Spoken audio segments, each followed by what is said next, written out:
오늘 살펴볼 하나님의 말씀은 요한복음 16장 최후의 만찬석상에서 선포한 다락방 강화의 마지막 세 번째 설교 말씀인데요. 그 주제는 성령님이 오셔서 하실 일에 관한 말씀입니다. 오늘도 요한복음 16장 말씀을 가지고 그 뜻을 풀어나갈 때에 주께서 지혜와 계시의 영을 부어주사 하나님의 뜻과 복음 진리를 밝히 깨닫게 되는 귀한 시간이 되기를 간절히 축복합니다. 축복합니다. 아멘. 오늘 살펴보려고 하는 요한복음 16장 말씀은 최후의 만찬석상에서 선포한 그 유명한 다락방 강화 중에 마지막 세 번째로 나온 말씀인데요. 다락방 강화는 예수님이 십자가에 달려 죽기 바로 전날 밤에 선포하신 유언과도 같은 최후의 고별 설교로서 14장 시작에서 보혜사 성령에 관한 이야기로부터 시작하여 16장 마지막에서 보혜사 성령에 관한 이야기로 딱 마치고 딱 끝내고 있는데요. 주님이 최후의 만찬석상에서 떡과 포도주로 제자들과 새 언약을 맺으면서 결론적으로 하신 말씀이 새 언약의 핵심이요. 새 언약의 핵심은 보혜사 성령님이 내려와서 새 언약을 다 완성하실 것이라는 말씀입니다. 우리가 살펴보려고 하는 요한복음 16장은 그러한 다락방 강화 중에 마지막 세 번째 설교로서 16장을 시작하는 1절과 마지막 구절인 33절 말씀이 참 중요한데요. 1절부터 한번 잘 보세요. 1절에 내가 이것을 너희에게 이름은 너희로 실족하지 않게 하려 함이니 사람들이 너희를 출교할 뿐만 아니라 때가 이르면 물은 너희를 죽이는 자가 생각하기를 이것이 하나님을 섬기는 일이라고 하리라. 여기서 잘 보시면 1절에서 내가 이것을 너희에게 이름은 하면서 먼저 실족과 출교와 죽임의 큰 환난에 관한 이야기로 딱 시작합니다. 그리고 마지막 구절로 나온 33절 말씀을 잘 보세요. 33절에 이것을 너에게 이르는 것은 하면서 큰 환난에 관한 이야기로 딱 마치는데요. 너희가 세상에서 환난을 당하나 담대하라. 내가 세상을 이겼노라 하면서 딱 마칩니다. 잘 보세요. 16장의 처음과 끝 구절에서 환난의 문제를 다루면서 그 중간에 뭘 다루고 있느냐? 성령에 관한 이야기가 딱 들어있는 그런 샌드위치 기법을 사용하여 너희가 당하는 그 모든 환난을 잘 이겨낼 수 있도록 보혜사 성령을 보내줄 것을 아주 강력하게 강조하고 있습니다. 그래서 오늘 설교의 주제는 보혜사 성령님이 내려와서 하실 일에 관한 말씀인데요. 말하자면 오늘 설교 주제는 한마디로 말하자면 예수님의 성령론입니다. 이러한 샌드위치 구조로 전개되고 있는 요한복음 16장을 한번 쭉 살펴보면 크게 세 문단으로 나누어서 쭉 전개되고 있는 것을 딱 살펴볼 수 있는데요. 첫째는 요한복음 16장 1절부터 15절로서 보혜사 성령님이 내려와서 하실 일, 죄에 대해서, 의에 대해서, 심판에 대하여 책망하는 그 일에 대하여 쭉 말씀하신 후에 둘째는 16절부터 24절로서 보혜사 성령님을 딱 받게 되면 우리 안에 어떤 일이 일어나게 되느냐? 큰 근심이 변하여 도리어 큰 기쁨을 얻게 될 것이라고 말씀하고 있습니다.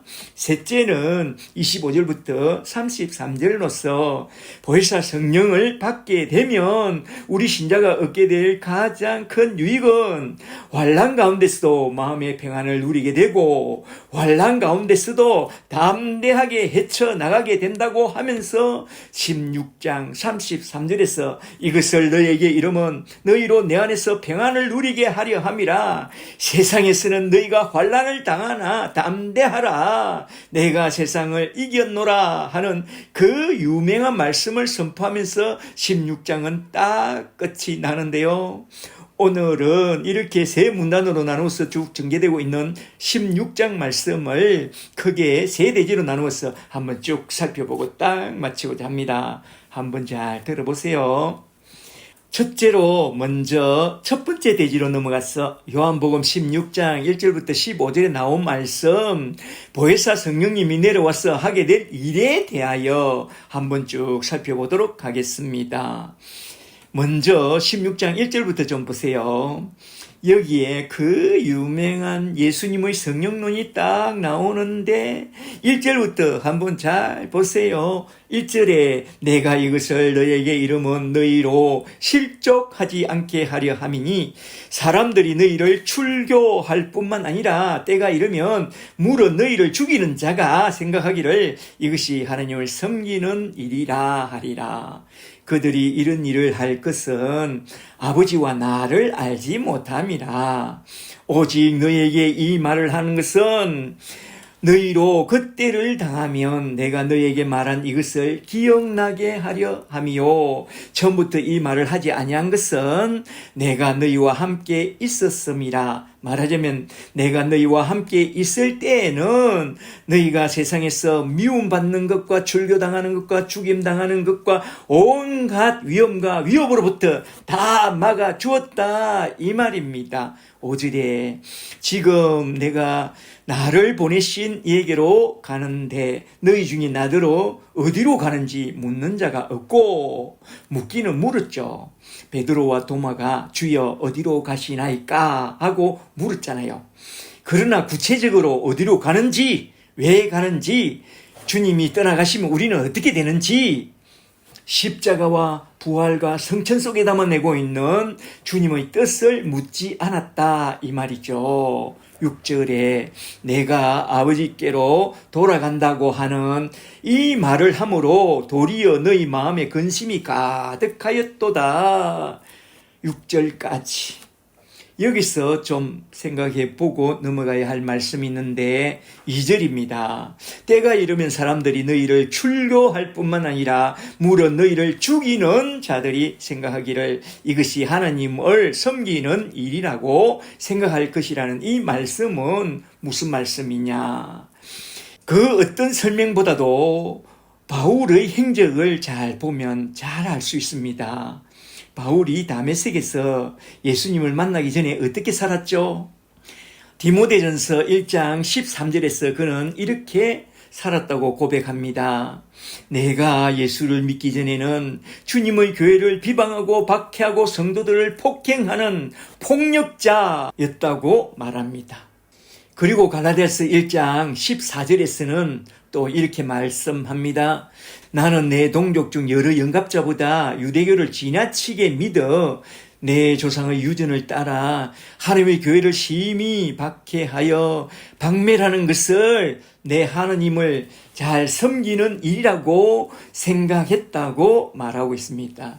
말하자면 아론의 손자 비느하스의 전례를 따라 여호와의 열심으로 비느하스의 창을 들고 죄인들을 처단하는 것이 우리 하나님을 섬기는 일이라고 말하는 유대교 전통을 따라 예수를 이단의 개수라고 선포하고 또한 예수를 믿는 교회는 죄인의 집단으로 규정하고 그렇게 교회를 핍박하고 박해하고 박멸하려고 했다는 것입니다. 그러한 유대교 전통의 오류에 대하여 나중에 바울이 예수를 만나고 난 후에 딱 깨닫게 된 것을 로마서 10장 2절에서 이렇게 말씀합니다. 로마서 10장 2절에 내가 증언하노니 그들이 하나님께 열심히 있으나 올바른 지식을 따른 것이 아니니라. 하나님의 의를 모르고 자기의 의를 세우려고 힘써 하나님의 의에 복종하지 아니하고 예수를 핍박하고 교회를 핍박했다라고 말씀하고 있습니다. 이러한 무지에 대하여 주님은 오늘 본문 말씀 16장 3절에서 이렇게 딱 선포하죠. 16장 3절에 그들이 이런 일을 할 것은 말하자면 너희를 미워하고 출교하고 죽이는 것은 아버지와 나를 알지 못하기 때문이라고 말씀하고 있습니다. 그리고 이어서 요한복음 16장 7절부터 나온 보혜사 성령에 관한 이 말씀이 더 중요한데요. 참 중요하죠. 7절부터 잘 보세요. 7절에 그러나 내가 너에게 실상을 말하노니 내가 떠나는 것이 너에게 유익이라. 내가 떠나가지 아니하면 보혜사가 너에게로 오지 아니할 것이요 내가 가면 그를 너에게로 보내리니 그가 와서 죄에 대하여 의에 대하여 심판에 대하여 세상을 책망하시리라. 이게 무슨 말씀이냐? 이건 보혜사 성령님이 내려오시면 하게 될 중요한 일 세 가지에 대하여 말씀하신 것인데요. 한번 잘 들어보세요. 여기서 중요한 말씀은 세상을 책망하다라는 이 두 단어인데요. 여기 세상이라는 말은 코스모스는 이중적인 뜻을 담고 있다고 해요. 첫째로 요한복음 1장에서 예수는 세상의 빛이요 세상의 죄를 지우하는 어린 양이라고 말씀한 구원받은 자들을 말할 때의 세상이라고 하고, 둘째로 요한복음 15장 19절에서 세상이 너희를 미워할 것이라고 말씀할 때에 하나님을 등진 그런 세상을 다 포함하여 이중적인 뜻을 담고 있다고 말하고 있습니다. 교회에 있는 신자들 구원받을 자도 세상이라고 말하고, 교회 밖에 있는 구원받지 못할 그 사람들도 세상이라고 이렇게 이중적으로 말씀하고 있습니다. 그리고 여기에 나온 책망하다는 엘렌코라는 이 단어가 참 중요한데요. 엘렌코는 법정용어로서 법정 앞에서 진짜와 가짜를 드러내다, 폭로하다, 익스포즈를 말하는데요. 이걸 가장 잘 표현한 구절을 들라고 하면 에베소서 5장 13절 말씀입니다. 에베소서 5장 13절에 책망을 받는 모든 것은 빛으로 말미암아 드러나나니 익스포즈, 이 단어가 엘렌코입니다.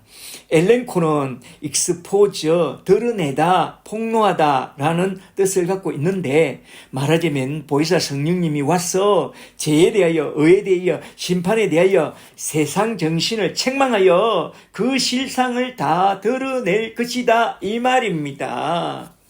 보혜사 성령님이 내려오사 하실 일 중에 가장 중요한 일은 진짜배기 죄란 무엇이며 의란 무엇이며 심판이란 무엇인지 그걸 밝히 드러내주는 일이라는 것입니다. 이게 무슨 말씀이냐? 그 다음에 나오는 9절 말씀부터 잘 보세요. 9절에서 죄에 대하여라 하면 그들이 나를, 예수를 믿지 아니함이라고 말씀합니다. 사람들은 대개 십계명에 입각해서 도덕법이나 사회법을 어긴 것을 죄라고 말하지만 그건 죄의 정상일 뿐이고 근본적인 중요한 죄는 예수를 믿지 않는 그게 죄라는 거요. 보혜사 성령님이 오시면 사람들이 일반적으로 말하는 그런 도덕법이나 사회법을 범하는 그 죄보다는 예수를 믿지 않는 그게 가장 큰 근본적인 죄라고 알려준다는 것입니다. 말하자면 죄의 심판대 앞에 서게 되면 예수를 믿지 않는 그 죄로 책망받고 지옥에 떨어진다 이 말입니다. 육신의 정욕, 안목의 정욕, 이생의 자랑, 그것도 죄지만 그런 죄보다는 예수를 믿느냐 안 믿느냐, 그것이 심판의 기준이 된다 이 말입니다. 예수를 믿지 않는 그게 죄 중에 가장 큰 폐역한 죄라는 것입니다. 성령을 받지 않은 사람들은 비상적인 그런 죄만 회개하지만 성령을 받게 되면 예수를 온전히 믿고 따르지 않은 그게 큰 죄라는 것을 딱 깨달아 알게 되고 예수를 온전히 믿는 믿음을 딱 붙잡게 된다 이 말입니다. 그러면 예수를 믿는 믿음을 딱 붙잡는 길이 뭔지 아세요? 첫째는 성경 말씀이요, 복음이죠. 둘째는 말씀을 붙잡고 기도하는 것이요. 셋째는 예배를 잘 드리는 것입니다. 복음이 선포되고 있는 교회에서 드리는 예배, 이게 중요합니다. 그래서 목사님들이 늘 강조하는 것이 주일 성수 잘하고 11조 잘하고 말씀 잘 듣고 늘 기도하라고 그렇게 말씀하는 것입니다. 그래서 성령을 받으면 주일날 놀러 가는 것보다 예배당에 가는 것을 더 좋아하게 되고, 쉬는 날 빈둥거리는 것보다 시간을 아껴서 말씀 듣고 성경 보는 것을 더 좋아하게 되고, 내 몸보다 더 아끼는 돈도 썩 내놓고 11조와 감사 예물을 드리게 되고, 또 교회에 봉사할 것까지 찾아서 하게 됩니다. 전에는 하느님께 더 좋은 것을 받아내려고 주일 성수하고 11조하고 열심 봉사 충성 헌신했지만, 성령을 받게 된 후에는 그런 생각을 다 내려놓고 성령의 인도를 받아 예수를 더 잘 믿어보려고 하는 그런 즐거운 마음으로 주일 성수도 하고 11조도 하고 집에서 늘 성경 보고 기도하고 교회에서는 열심 봉사 충성 헌신을 하게 되는 것입니다.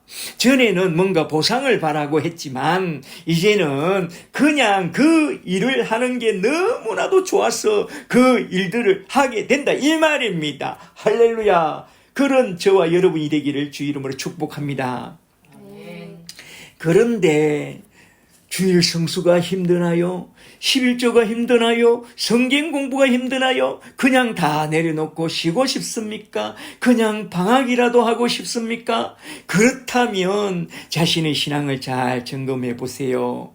그런 생각을 하는 사람들은 대개 아직 거듭나지 않았거나 중생하지 않았거나 중병이 들어서, 말하자면 성령을 받지 않았어 그러는 것입니다. 휴가라는 단어를 아세요? 휴가. 실휴자가 사람 인변에 나무 목자를 쓰는데요. 이 말은 십자가 나무 아래 기대어 십자가의 복음을 들을 때에 참된 쉼을 얻게 된다라는 그런 말씀입니다. 휴가. 그런데 교회 가는 게 힘들다, 성경 공부하는 게 힘들다, 슬럼프가 온 것 같다, 쉬고 싶다, 그러는 것은 자기중심적인 생각에 사로잡혀서 그러는 것입니다. 그게 죄입니다. 죄란 자꾸 자기중심적으로 살게 하고 자기 편한 것만 구하도록 부추기죠.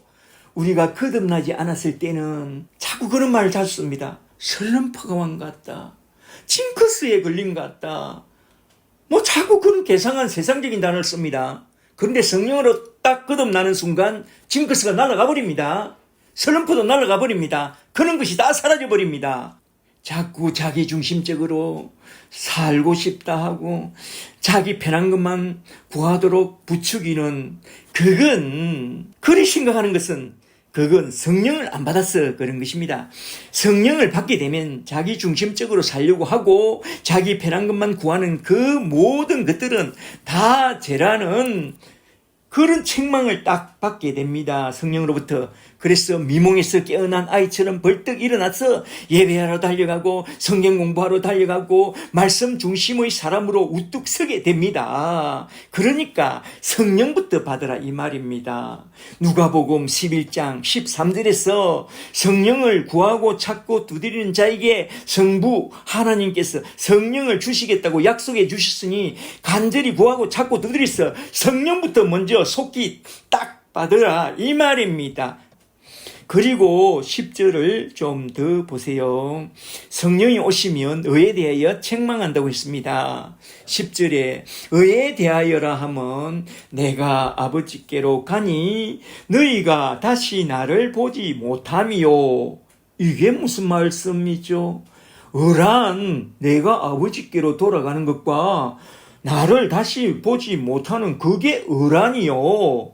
도대체 이게 무슨 말씀이죠? 내가 아버지께로 돌아간다는 것과 나를 다시 보지 못한다는 이 말씀은 예수님이 십자가에 달려 죽고 부활 승천하여 아버지 품으로 돌아가신다는 그런 말씀입니다. 말하자면 예수님이 세상에 내려오신 목적을 따라 자기 백성을 저희 죄에서 구원하시려고 자기 백성의 모든 죄를 다 전가받아서 십자가에 달려 죽고 부활함으로써 예수님이 만들어낸 그의 의를 자기 백성에게 전가시켜 주심으로써 의의 길, 구원의 길, 아버지께 돌아가는 길을 내셨다고 하는 그런 말씀입니다. 보혜사 성령님이 내려오시면 이처럼 예수님이 십자가에 달려 죽음으로써 우리의 모든 죄를 다 해결해 주셨고 무덤에서 다시 살아나사 부활 승천하심으로써 의의 길, 아버지께로 돌아가는 구원의 길을 내어주셨다는 것을 딱 알려주시고 이러한 십자가의 복음 진리를 믿는 자는 십자가 안에서 제사함을 받게 되고 또한 성령까지 딱 받게 된다는 것을 알려주신다는 것입니다. 말하자면 보혜사 성령님이 내려와서 하시는 이런 십자가의 복음을 믿게 하고 구원으로 인도한다 이 말입니다. 진실로 성령을 받은 자는 십자가의 복음을 딱 믿고 의의 길을 따라 구원의 나라로 딱 들어가게 될 줄 믿습니다. 할렐루야. 그 다음에 11절을 좀 더 보세요. 성령이 오시면 심판에 대하여 책망한다고 했습니다. 11절에 심판에 대하여라 하면 이 세상 임금이 심판을 받았습니다. 이건 또 무슨 말씀이냐? 잘 들어보세요. 여기서 말하는 이 세상 임금이란 고린도후서 4장 4절에선 이 세상 신이라고 했고 에베소서 2장 2절에선 이 세상 공중권세 잡은 자라고 말합니다. 잘 생각해 보세요. 저 마귀 사탄이 자기 사람들을 총동원하여 예수님을 십자가에 매달아 죽인 그 순간 이 세상의 신이요 공중권세 잡은 저 마귀 사탄은 어떻게 되었나요? 그는 도로 예수님께 딱 붙잡혀서 머리가 상하고 무덤 속에 끌려 내려갔고 계시록 20장 2절에 의하면 그가 잡혀서 1000년 동안 무덤 속에 결박되어 있다고 예수님이 친히 증언하고 있습니다. 보혜사 성령이 오셔서 하시는 일 중의 하나는 이 세상 임금이 그렇게 심판받았다는 것을 알려주면서 이 세상 임금을 따라간다면 너도 영원한 심판을 받게 될 것까지 알려주면서 너희는 어떤 환난과 핍박이 몰려와도 예수 십자가를 딱 붙잡고 영원한 길로 인도받아야 한다. 성령을 붙잡고 십자가를 붙잡고 살아야 한다라는 것을 알려준다 이 말입니다. 말하자면 히브리서 9장 27절에 의하면 한 번 죽는 것은 사람에게 정한 것이요 그 후에는 심판이 반드시 있고 마태복음 25장 41절에 의하면 이 세상 신을 따라가는 어리석은 자들은 저 마귀와 그 사자들을 위하여 예비된 영원한 지옥 불못에 들어가게 된다고 했습니다. 심판받아서 지옥 불못에 떨어진다 이 말입니다. 그러나 디모데후서 4장 7절에 의하면 믿음의 선한 싸움을 잘 싸우고 우리의 달려갈 길을 다 마칠 때까지 예수 십자가의 복음을 든든히 붙잡고 의의 길을 잘 달려간 사람들은 우리의 의로우신 재판장이신 심판장이신 예수님이 우리를 위하여 예비하신 의 면류관, 생명의 면류관, 영광의 면류관을 우리에게 딱 씌워주고 천국으로 데려가 주신다라고 했습니다. 보혜사 성령님이 오시면 이런 말씀들을 딱딱 깨닫게 해주사 우리를 저 심판의 너머에 있는 영원한 천국으로 인도해 주신다 이 말입니다. 우리는 그런 인도를 받아 천국에 다 들어가게 되시기를 주 이름으로 축복합니다. 이렇게 보혜사 성령님이 내려오시면 온통 예수 십자가의 복음만 알려주시고 우리가 붙잡아야 할 것은 예수 십자가의 복음밖에 없다는 것을 알려준다는 것입니다. 저 오순절 성령 운동파나 신사도 성령 운동파가 말하는 것처럼 성령은 우리를 부들부들 떨게 하고 백 쓰러지게 하고 간지럼 태우러 온 게 아닙니다. 속지 마세요. 보혜사 진리의 성령이 내려오신 것은 예수 십자가의 복음을 알려주고 다른 복음을 붙잡지 말라고 책망하시고 예수 십자가의 복음만 딱 붙잡고 살아가라고 가르쳐 주시고 알려주시고 저 천국으로 인도해 주시려고 내려오셨다 이 말입니다. 할렐루야. 그러므로 성령을 받으라 이 말입니다. 그래서 그 다음에 나온 요한복음 16장 12절에서 이렇게 딱 말씀하신 것입니다. 12절을 좀 더 보세요. 12절에 내가 아직도 너에게 이를 것이 많으나 지금은 너희가 감당하지 못하리라. 그러나 진리의 성령이 오시면 그가 너희를 모든 진리 가운데로 인도하리니 그가 스스로 말하지 않고 오직 들은 것을 말하며 장래 일을 너희에게 알리시리라. 내가 말해주고 싶은 모든 것들을 성령께서 알려주리라.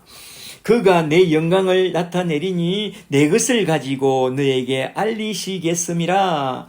무릇 아버지께 있는 것은 다 내 것이라.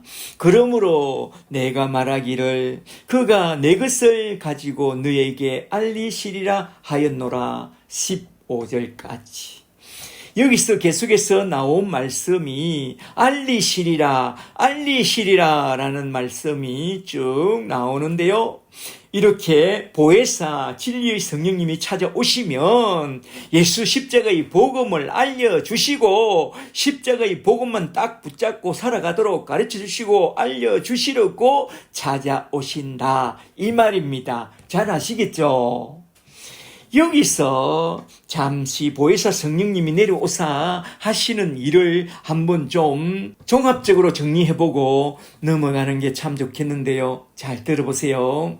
보혜사 성령님이 내려오사 하시는 일은 첫째로 먼저 죄에 대하여 의에 대하여 심판에 대하여 정확하게 알려주사 예수님 십자가 앞으로 딱 인도하는 그것이 그 첫 번째 일이라면 요한복음 16장 6절에서 말씀하고 있죠. 그리고 그 두 번째 일은 요한복음 5장 39절에 의하면 모든 성경, 신구약 모든 성경 말씀을 통해서 예수님이 하나님의 아들 그리스도이라는 것을 증언하여 성령께서 증언합니다. 예수를 믿어 영생 구원을 얻도록 알려주는 일이 그 두 번째 일이요. 세 번째로 성령이 하시는 일은 디모데후서 3장 16절에 의하면 하나님의 감동 곧 성령의 감동으로 된 모든 성경 말씀 속으로 우리를 인도하여 성경을 보고 성경을 공부하는 이들에게 교훈과 책망과 바르게 함과 의로 교육하여 하나님의 사람으로 온전하게 세워주고 또한 하나님의 사람으로 모든 선한 일을 행할 능력을 갖춘 일꾼으로 삼아 주신다 이 말입니다. 보혜사 성령님이 내려오사 하시는 일은 이 정도로 한번 잘 정리해 놓고 그 다음 대목으로 쭉 넘어가는 것이 참 좋겠습니다. 이제 두 번째 대지로 넘어가서 요한복음 16장 16절부터 24절에 나온 말씀, 보혜사 성령을 받게 되면 우리 안에 어떤 일이 일어나느냐, 너희의 근심이 변하여 도리어 큰 기쁨을 얻게 된다고 하신 이 말씀을 한번 좀 살펴보고 쭉 넘어가도록 하겠는데요. 먼저 16장 16절 말씀부터 좀 보세요. 여기서 중요한 말씀은 조금 있으면 이라는 이 말씀인데요. 잘 보세요. 16절에 조금 있으면 너희가 나를 보지 못하겠고 또 조금 있으면 나를 보리라 하시니 제자 중에서 서로 말하되 우리에게 말씀하신 바 조금 있으면 나를 보지 못하겠고 또 조금 있으면 나를 보리라 하시며 또 내가 아버지께로 감이라 밑줄 짝 또 내가 아버지께로 감이라 하신 것이 무슨 말씀이냐 하고 또 말하되 조금 있으면 이라 하신 말씀이 도대체 무슨 말씀이냐 무엇을 말씀하시는지 알지 못하겠노라 하거늘 예수께서 그 묻고자 함을 아시고 이르시되 내 말이 조금 있으면 나를 보지 못하겠고 또 조금 있으면 나를 보리라 하므로 서로 문의하느냐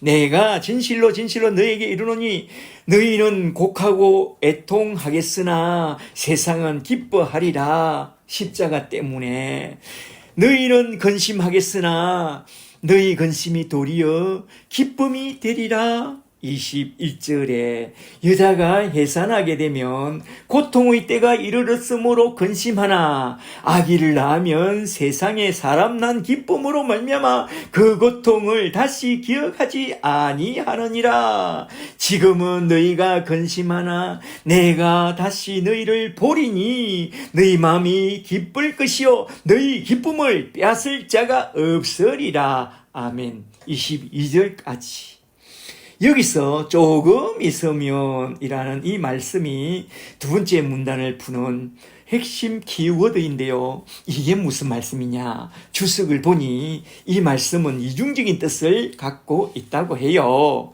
하나는 조금 있으면 예수님이 십자가에서 죽고 또 조금 있으면 부활하신 주님을 다시 보게 된다고 하는 그런 뜻이 있고 또 하나는 예수님이 십자가에 죽은 후에 부활 승천하사 하나님의 영이요 예수의 영이신 보혜사 성령님을 보내주시면 말하자면 오순절 날에 마가다락방에서 보혜사 성령님이 바람처럼 불꽃처럼 생수처럼 임하는 것을 보게 될 것이라는 그런 이중적인 뜻을 담고 있는 말씀이라는 것입니다. 그러나 문맥 구조를 통해서 잘 살펴보면 조금 있으면 부활의 주님을 다시 보게 된다는 그것보다는 예수의 영으로 다시 내려오실 보혜사 성령님을 딱 만나보게 될 것을 말씀하신 것이랍니다. 21절을 잘 보세요. 여자가 해산하게 되면 다가올 진통으로 근심하겠으나 출산하게 되면 보게 될 그 아기로 말미암아 큰 기쁨을 얻게 된다는 이 비유를 잘 보면 예수님이 십자가에 달려 죽은 후에 부활하시고 성천하심으로써 제자들의 곁을 떠나게 될 때에 큰 근심 걱정을 하게 되나 조금 있으면 예수의 영이 보혜사 성령으로 내려오시고 그리하여 성령을 딱 받고 거듭나게 되는 그 순간 그들 속에 임하게 되는 그 어마어마한 폭발적인 기쁨은 이루 말할 수 없다는 그런 말씀이라는 것입니다. 할렐루야. 그래서 그러한 사건을 염두에 두고 22절에서 이렇게 말씀하신 것입니다. 22절에 지금은 내가 떠나는 것 때문에 너희가 근심하나 내가 다시 너희를 보리니 말하자면 보혜사 성령으로 다시 보게 되리니 그때는 너희 마음이 기쁠 것이요 성령을 받고 거듭나게 된 너희의 기쁨을 빼앗을 자가 없으리라. 아멘. 그리고 이어서 나온 23절을 그러한 맥락 속에서 한번 잘 들어보세요. 이게 무슨 말씀이냐? 23절에 그날에는 너희가 아무것도 내게 묻지 아니하리라. 내가 진실로 진실로 너희에게 이르노니 너희가 무엇이든지 아버지께 구하는 것을 내 이름으로 주시리라. 성령을 구하라. 그리하면 내 이름으로 성령을 주시겠다. 이거죠. 앞 문장과 연결되어 나온 문맥 구조 속에서 보면 23절 말씀은 분명하게 너희는 보혜사 성령을 구하라는 그런 말씀입니다. 너희가 내 이름으로 성령을 구하면 내 아버지께서 내 이름으로 보혜사 성령을 너희에게 보내주시겠다 이 말입니다. 그리고 이어서 나온 24절도 그런 말씀입니다. 24절에 지금까지는 너희가 내 이름으로 아무것도 구하지 아니하였으나 구하라 내 이름으로 구하라 그리하면 받으리니 너희 기쁨이 충만하리라. 내 이름으로 내가 약속한 보혜사 성령을 구하라 그리하면 반드시 받게 되리니 보혜사 성령을 받고 거듭나게 되면 너희가 받게 되는 그 기쁨은 말로 이루 표현할 수 없는 그런 충만한 기쁨을 얻게 된다 이 말입니다. 문맥 구조를 통해서 살펴보면 24절 말씀은 구하고 찾고 두드려서 약속하신 보혜사 성령을 받게 될 때에 얻게 되는 그 기쁨을 말씀하고 있습니다. 잘 생각해 보세요. 이 세상에서 얻을 수 있는 기쁨 중에 가장 큰 기쁨은 성령을 받고 영생 구원을 얻는 그게 아닌가요? 성령을 받고 구원을 얻는 그것보다도 더 큰 기쁨은 이 세상엔 없습니다. 그러므로 구원을 돕는 보혜사 성령님을 내게도 보내주시기를 주 예수 그리스도의 이름으로 간절히 구하고 성령을 받으라 이 말입니다. 할렐루야. 아멘. 이렇게 해서 여기서 두 번째 문단에서 우리 주님이 우리에게 하고 싶은 말씀은 무엇일까요? 첫째는 예수의 이름으로 내려오실 보혜사 성령님이 가져다 줄 기쁨과 은총을 말씀하고 있고요. 둘째는 예수의 이름으로 보내주실 보혜사 성령님이 내게도 우리에게도 찾아오시도록 간절히 구하라 라는 그런 말씀입니다. 그러므로 우리는 이러한 두 문제를 놓고 한번 좀 깊이 생각해 보고 넘어가는 게 참 좋겠습니다. 첫째로 먼저 예수님의 이름으로 내려오실 보혜사 성령님이 가지고 올 그 기쁨은 과연 무엇인가? 오늘 본문 말씀 요한복음 16장 7절에서 이렇게 말씀합니다. 7절에 내가 너에게 실상을 말하노니 내가 떠나가는 것이 너에게 유익이라. 내가 올라가면 보혜사 성령을 너에게 보내주겠다고 그렇게 약속합니다. 그리고 16장 22절로 넘어가서 잘 보시면 22절에 내가 떠나가면 너희가 잠시 근심하겠으나 내가 보내줄 보혜사 성령을 딱 받고 나면 너희 마음이 크게 기쁠 것이요 그 기쁨을 빼앗을 자가 아무도 없다라고 말씀하고 있습니다. 내가 떠나가면 너희가 잠시 근심하겠으나 조금 있으면 크게 기뻐할 것이라고 하신 이 말씀은 무슨 뜻이냐? 제가 간단하게 예를 들어서 한번 좀 설명해 줄 테니까 한번 잘 들어보세요. 잠시 예수님이 성천하신 후에 그의 제자들의 마음 상태를 한번 좀 생각해 보세요.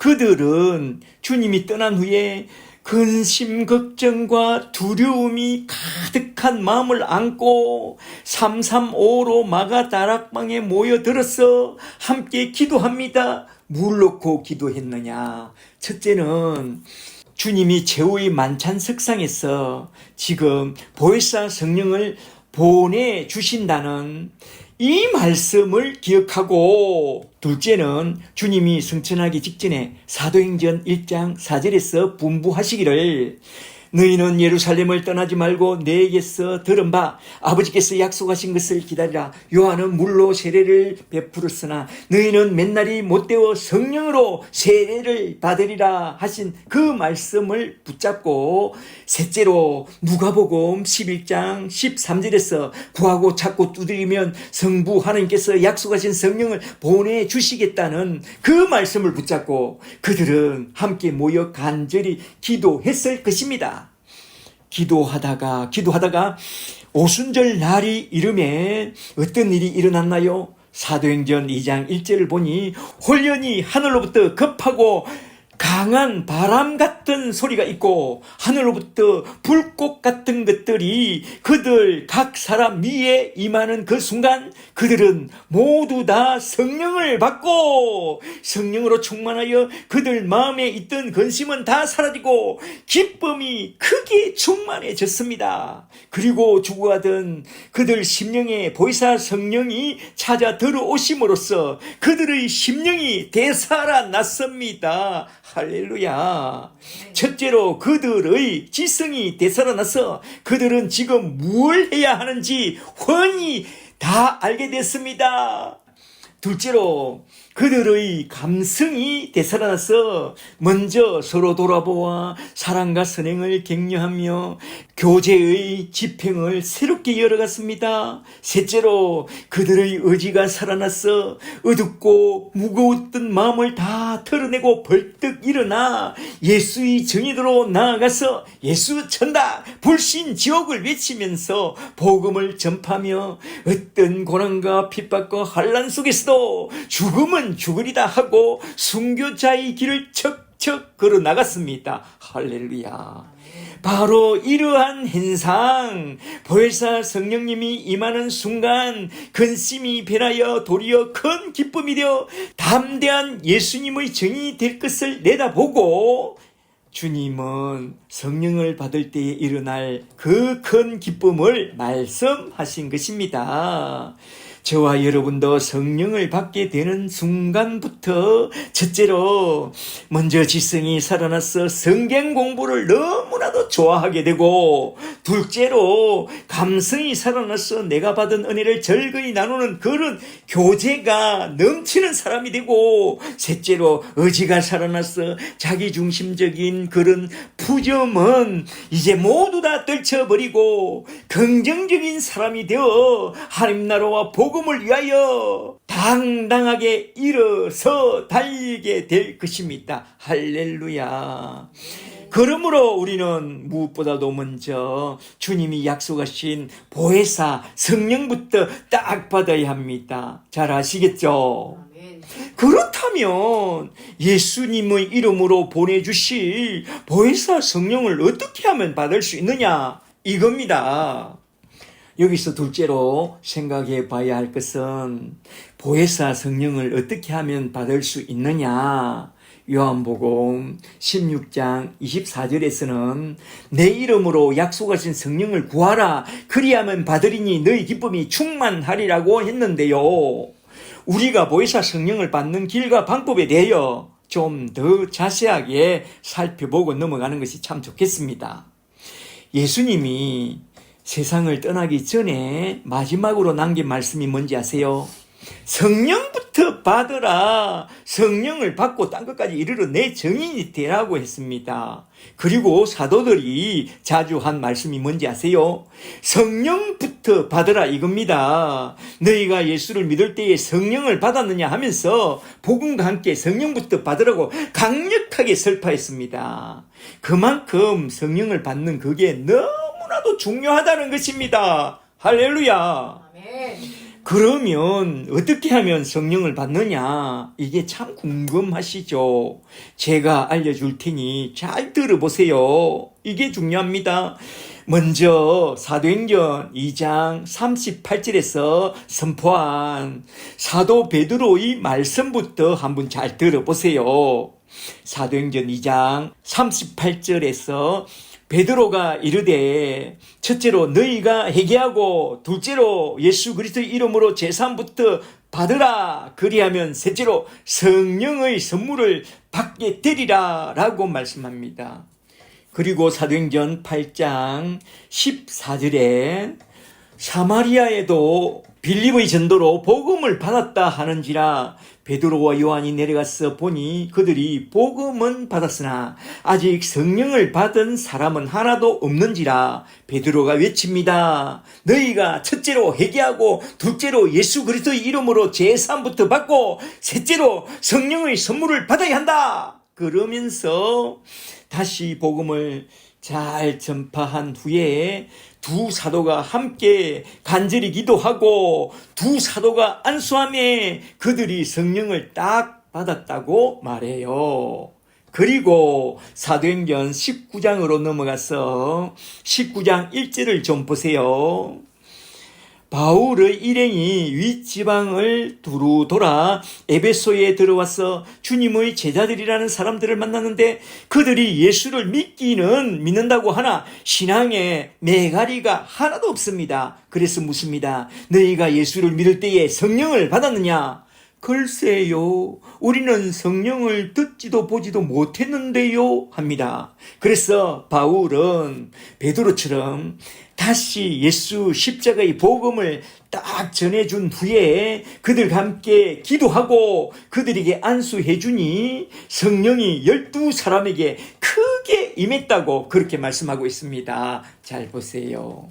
사도행전을 잘 살펴보면 제3의 복음과 함께 성령 받기를 기도하여 성령을 받았다고 해요. 이는 우리 주님이 누가복음 11장 13절에서 말씀하신 그대로 예수의 이름으로 성부 하나님께서 약속하신 그 성령을 구하고 찾고 두드리면 성령을 보내주시겠다고 하신 그 말씀대로 다 되었다라는 것입니다. 그렇다면 약속하신 보혜사 성령을 받는 길과 방법은 이 두 가지입니다. 첫째로 먼저 예수 그리스도의 복음, 십자가의 복음을 잘 듣고 제3부터 먼저 받으라 이겁니다. 둘째로 약속하신 보혜사 성령을 내려주시기를 구하고 찾고 두드리라 이겁니다. 그리하면 때가 차면 곧 성령을 받게 되고 성령을 받게 되면 죽은 우리 영혼이 되살아나게 되고 그리하면 모든 근심 걱정에서 벗어나게 되고 성령이 주시는 큰 기쁨 속에 우리 영혼이 날마다 리프레시하게 되는 그런 새 날을 맞이하게 됩니다. 할렐루야. 우리 모두 다 예수 십자가의 복음을 온전히 믿어 제3부터 먼저 받고 성령까지 다 받게 되시기를 주 예수 그리스도의 이름으로 간절히 축복합니다.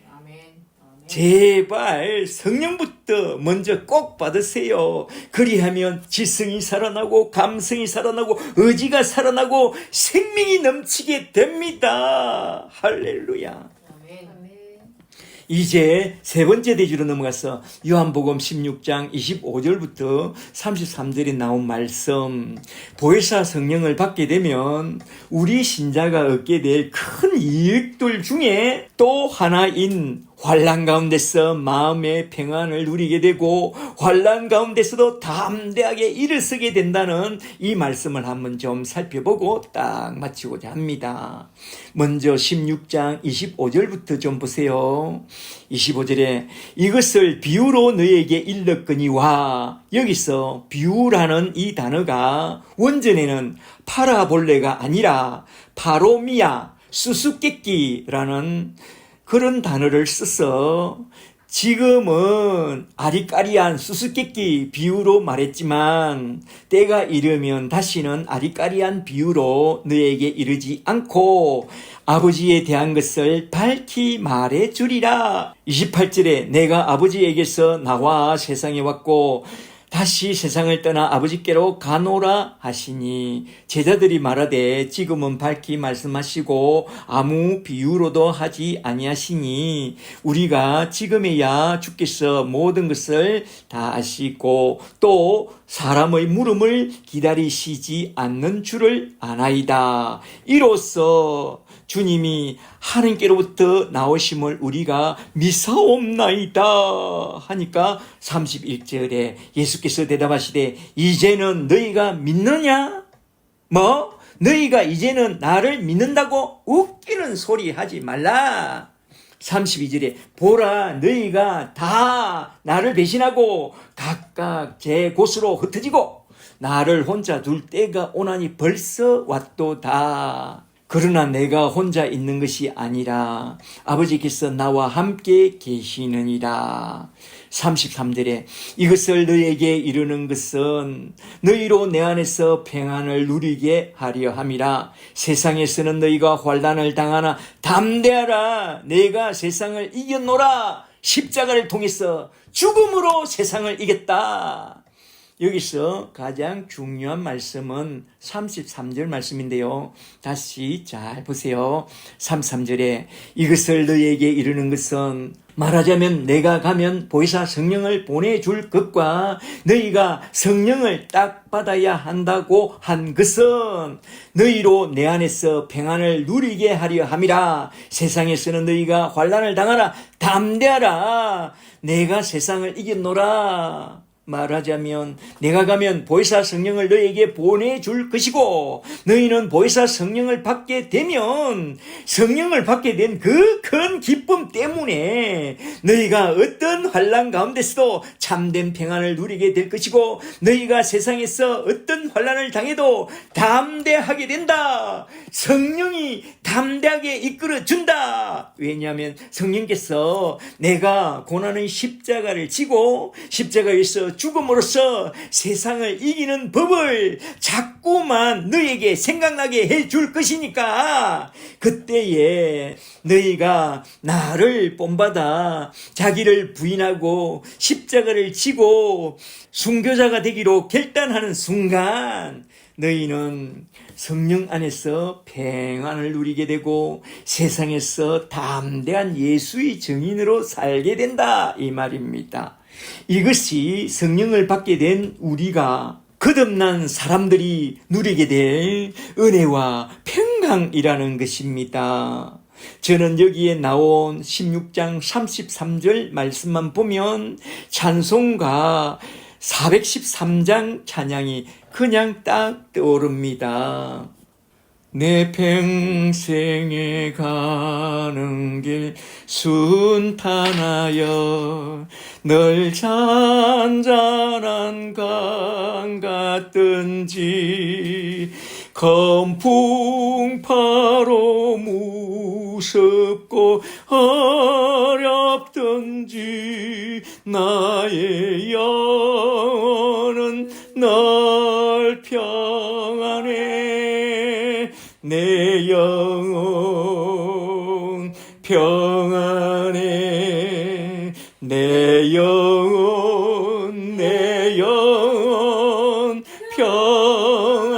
평안해. 아멘. 이 찬송시를 지은 사람을 좀 아세요? 스파포드입니다. 그는 1860년대에 시카고에서 아주 성공한 법률회사 사장이요 시카고 무디 교회를 잘 섬겼던 아주 충성된 회계 집사였다고 해요. 그러던 어느 날 그가 크게 투자했던 큰 부동산이 시카고 대화재 사건으로 그만 잿더미가 되었습니다. 그때 D.L. 무디 교회도 잿더미가 되었다고 해요. 이 엄청난 시련 속에 그는 온 가족과 함께 유럽으로 긴 휴가 여행을 떠나기로 작정했습니다. 그리하여 그는 아내와 네 딸과 함께 전기선을 타고 뉴욕항을 출발하기로 했는데 출항 몇 분 전에 그의 회사에서 급한 전갈이 와서 아내와 네 딸을 먼저 보냅니다. 그리하여 출발할 때는 너무나도 좋았습니다. 그러나 모두가 잠든 새벽 2시에 대서양 한가운데서 영국 철갑선과 정면 충돌하여 그 배에 타고 있던 226명의 여행객은 그 배와 함께 그만 바닷속으로 쑥 깔아앉아 버렸다고 해요. 그런 와중에 그 안에만 놀랍게도 물 위에 동동 떠올라서 구조선에 구조되어 영국 웨일즈 병원에 입원하게 되었다는 그 기가 막힌 정보가 스파포드에게 날아왔습니다. 그 정보를 받은 그는 눈앞이 캄캄했습니다. 사랑하는 딸들을 다 잃고 병실에서 망연자실하게 앉아서 눈물 흘리고 있을 아내가 너무나도 걱정이 되어 부랴부랴 배편에 올랐습니다. 그리하여 배가 항해하는 가운데에 선장과 이야기를 나누다가 잠시 그 선장이 묵도를 하고 입을 엽니다. 지금 우리는 당신의 딸들이 잠긴 바로 그 바다 위를 지나가고 있습니다. 그때까지 애써 마음의 평정을 유지하던 스파포드의 마음은 그만 무너져 내리고 자기도 모르게 눈물이 흐릅니다. 저 깊은 바닷속에 잠들어 있을 그 딸들을 생각하니 가슴이 너무나도 아파옵니다.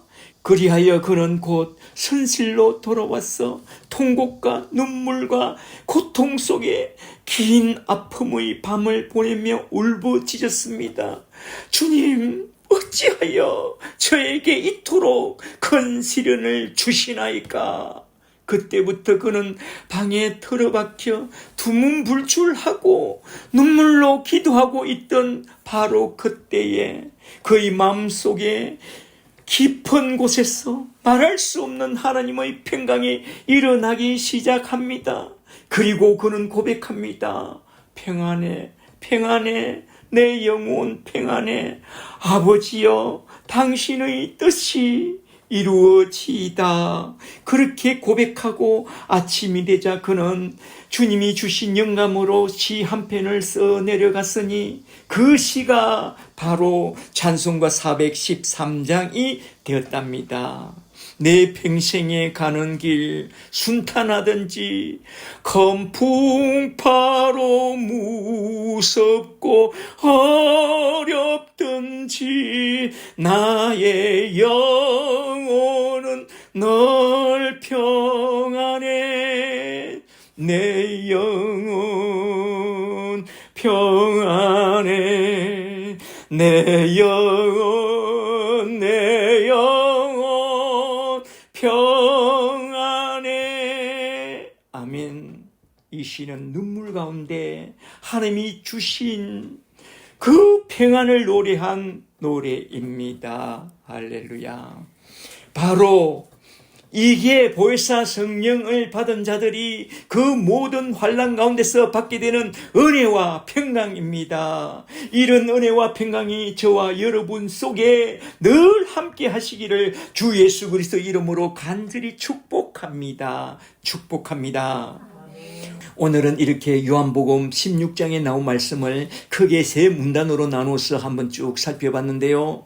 제후의 만찬 석상에서 선포한 다락방 강화의 마지막 세 번째 성령론에 관한 설교 말씀으로서 첫째는 보혜사 성령님이 내려와서 하실 일, 죄에 대해서, 의에 대해서, 심판에 대해서 책망하시는 그 일에 대해서 한번 쭉 살펴보았고, 둘째는 보혜사 성령을 받게 되면 우리 안에 어떤 일이 일어나느냐, 큰 근심이 변하여 도리어 큰 기쁨을 얻게 될 것에 대하여 한번 좀 살펴봤고, 셋째로 보혜사 성령을 받게 되면 우리 신자가 얻게 되는 또 다른 큰 유익은 큰 환난 가운데서도 마음의 평안을 누리게 되고 큰 환난 가운데서도 담대하게 일어서게 된다는 그 말씀을 한번 쭉 살펴봤습니다. 오늘은 특히 예수님이 제후의 만찬 석상에서 십자가에 달려 죽기 직전에 고별 설교로서 선포하신 예수님의 성령론에 대하여 한번 쭉 살펴봤는데요. 이러한 예수님의 성령론을 단단히 붙잡고 예수님의 이름으로 간절히 기도하여 보혜사 성령님을 우리 마음 중심 보좌에 딱 받아들이고 늘 성령의 인도를 받았어 늘 힘있게 살아가는 그런 예수의 사람, 예수의 정인들이 다 되시기를 주 예수 그리스도 이름으로 간절히 축복합니다. 축복합니다. 할렐루야.